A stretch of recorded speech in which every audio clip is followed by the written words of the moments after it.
Hello, my name is Jerome Tilak Singh. I am from the Department of History at UWI St. Augustine. Every year we celebrate 19th of June as a holiday, Labor Day. It was known before as Butler Day.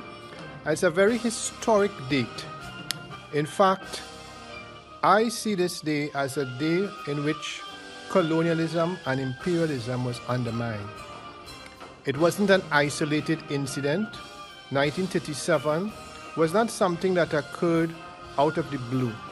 It was a series of protests that started during the 1930s.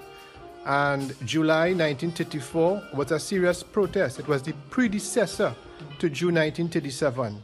1934, 1935, incidents occurred throughout the working class in Trinidad and Tobago.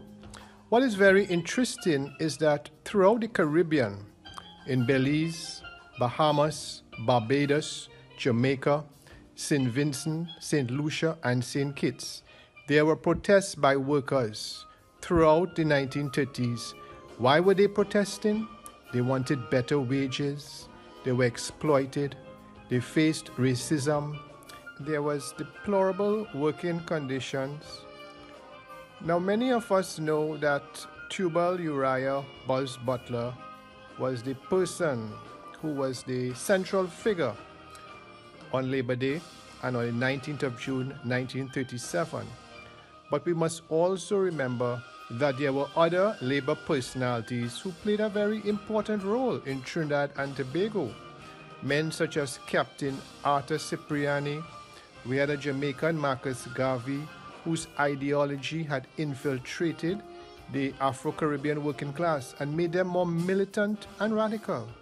We had C.L.R. James with his writings, George Padmore, who was promoting African consciousness and who was one of the main figures in the Pan-African movement. We also had, back in Trinidad and Tobago, we had women like Elma Francois, we had Jim Headley, we also had Adrian Kola Rienzi, who was previously known as Krishna Deonarine. All these men and women played a very important role. And on the 19th of June, we must remember all the members of the working class in the past who have given their time, who have sacrificed their lives. 14 lives were lost on the 19th of June, 1937. Hundreds were beaten, badly wounded, and some were arrested. We must remember the sacrifices of the working class, and we must always remember they laid the foundations for our freedom. Thank you.